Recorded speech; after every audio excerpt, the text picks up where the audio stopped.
So next application of Gauss theorem is electric field intensity due to infinite plane charge sheet. Electric field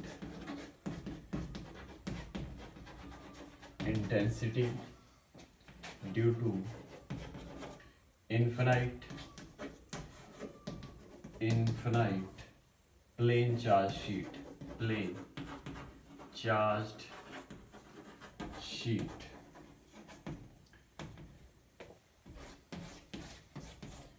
So next important application of Gauss theorem is to find the electric field intensity due to infinite plane charge sheet. Infinite plane charge sheet में किसी particular point पे जो electric field intensity है जो whole surface area के लिए किस तरह से हम फाइंड आउट कर सकते हैं बाय यूजिंग गॉसेस लॉ और Gauss theorem. So let us consider an infinite sheet and infinite charged sheet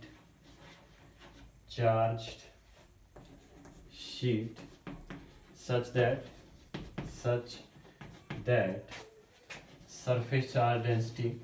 surface charge density on both sides of the sheet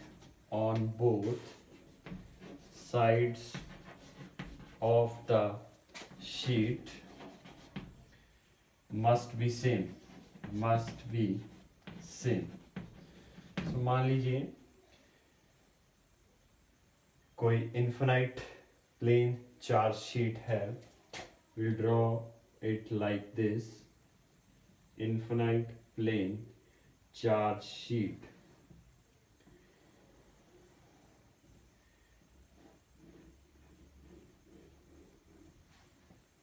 On which charge is uniformly distributed.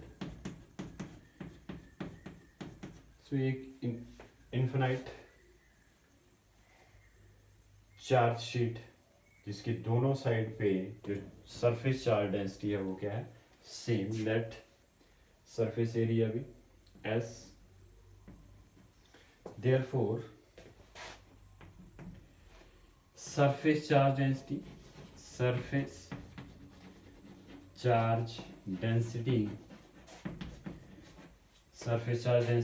किससे denote करेंगे. मालूम है आपको continuous charge distribution में आपने पढ़ा है surface charge density, volume charge density and linear charge density. So surface charge density sigma, and sigma is equal to Q upon, if S is the surface area then S,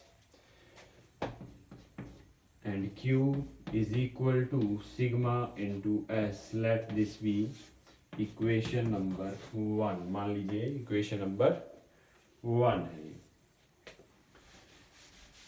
So अब मालूम है आपको by using Gauss theorem, Gauss's theorem में आपने पढ़ा है कि जिस तरह से होल सरफेस एरिया में इलेक्ट्रिक फ्लक्स फाइंड आउट करने के लिए पहले हम स्मॉल गॉसियन सरफेस कंसीडर करते हैं. यहां भी क्या कंसीडर करेंगे Gaussian surface in the form of curved surface. ठीक है. So therefore consider a Gaussian surface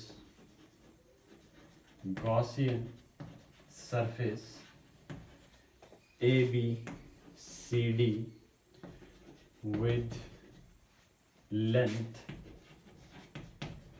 2r. Suppose एक Gaussian surface है इस तरह से सिलेंड्रिकल शेप में.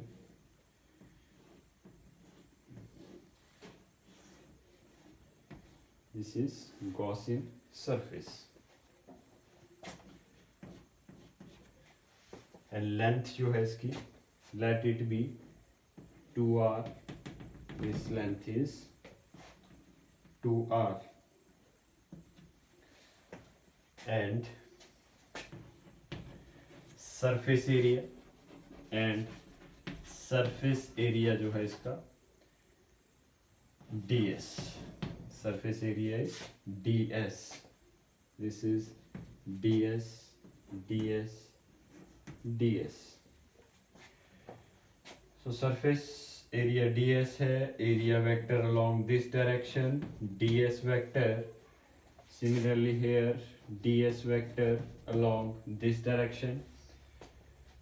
Now अगर चार्ज यहाँ पे पॉजिटिव चार्ज, ये जो शीट है ये इस तरह से यहाँ पे प्लेस है और ये सिलेंड्रिकल शेप में जो गॉसियन सरफेस है ये बीच में से पास ऑन हो रहा है इस तरह से बिल्कुल. So area vector along this direction, sheet में चार्ज यूनिफॉर्मली डिस्ट्रीब्यूटेड है, सो इलेक्ट्रिक फील्ड की डायरेक्शन किस तरफ होगी? It will be along this direction, let it be E. Similarly यहाँ भी जो इलेक्ट्रिक फील्ड की डायरेक्शन है along this direction. So let this be area 1. इस एरिया को हमने 1 मान लिया, इसको 2, और इधर जो सरफेस है इस सरफेस में जो इलेक्ट्रिक फील्ड है उसकी डायरेक्शन मालूम है आपको, इस तरफ है electric field, but area vector is along this direction. Let this be surface 3. So Gaussian surface consider किया हमने, एक बार फिर से ध्यान देंगे. Gaussian surface consider किया है A, B, C, D. Let it be A, B and C and D.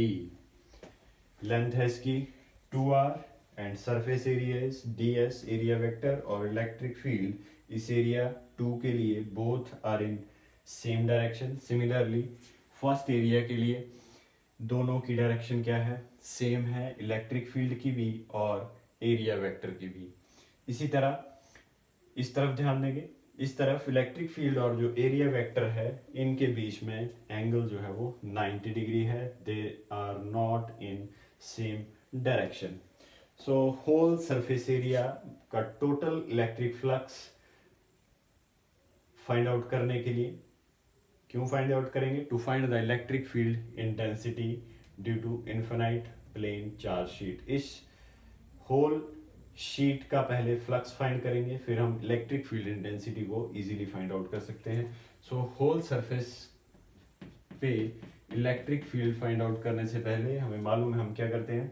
पहले स्मॉल एरिया एलिमेंट जो हमने यहाँ पे स्मॉल सरफेस एरिया ds लिया है उसके लिए फ्लक्स को फाइंड आउट करेंगे. सो 3 पार्ट्स में सरफेस एरिया डिवाइड हो गया, 1, 2 एंड 3. सो इन 3 पार्ट्स को हम इस तरह से लिख सकते हैं. Whole surface area that is therefore total electric flux through whole surface area. So total जो इलेक्ट्रिक फ्लक्स होगा होल सरफेस एरिया के लिए वो कितना होगा? ध्यान देंगे. It will be closed surface integral of E dot ds and it is equal to EDS E vector dot D vector first surface plus E dot ds second surface plus E dot ds for third surface. So E dot ds first surface के लिए plus E dot ds second surface के लिए plus E dot ds third surface के लिए total flux. ये जो सारा flux है combined form में it will be closed surface integral of E dot ds which is the total electric flux through the whole surface area. So इन तीनों को individually solve कर लेंगे and you will get total electric flux through the whole surface area S. Therefore, E dot ds is equal to E dot ds dot product E ds cos of theta, E ds cos theta जो है first surface के लिए E dot D S के बीच में it is 0 degree for first surface plus E D S cos second surface 0 degree plus E D S cos third surface के लिए 90 degree. So it is equal to EDS cos 01. So you left with EDS plus second surface के लिए 1 EDS second surface plus EDS cos 90 0. So it will be 0. So you left with EDS plus EDS. Integral EDS plus integral EDS. So EDS plus first surface plus E into ds. अब E को outside integral ds plus integral ds first surface second surface. So आपको मालूम है small Gaussian surface को जब हम integrate करेंगे that will be whole surface area. So whole surface area it will be S.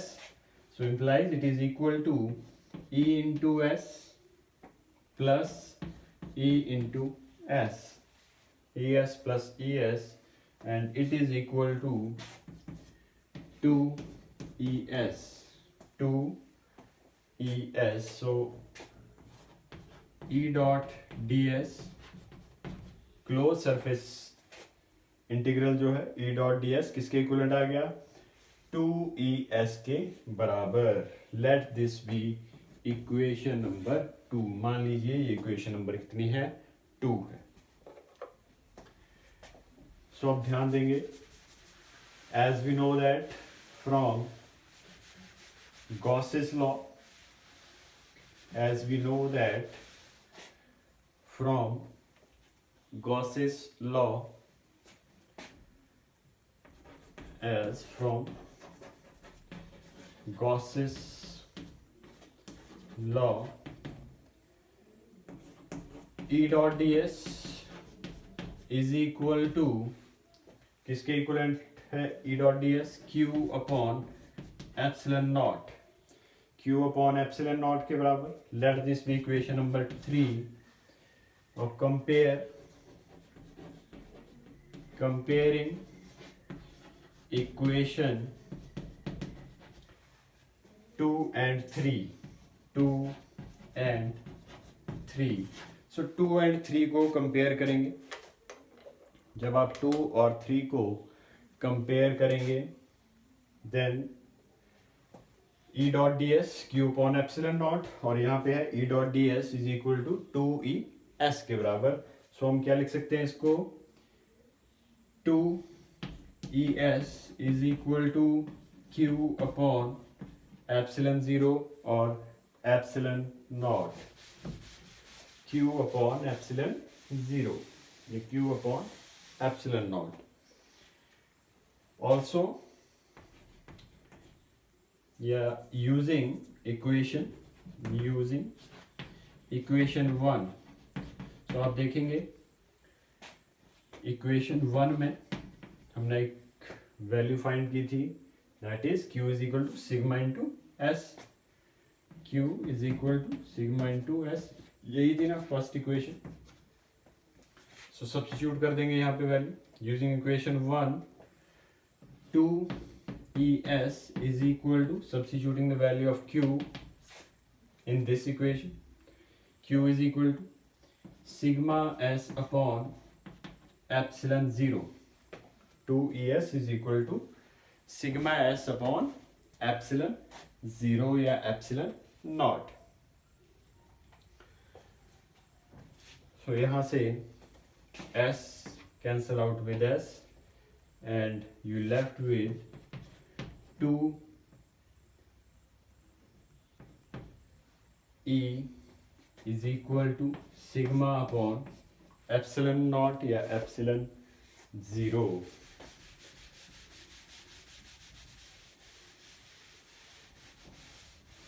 और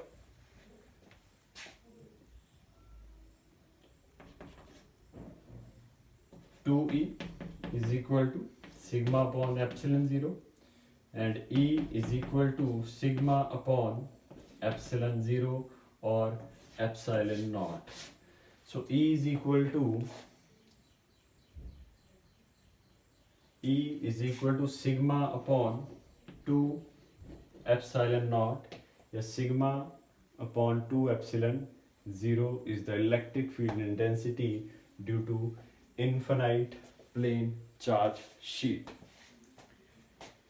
So this is the required result or required expression for electric field intensity due to infinite plane charge sheet.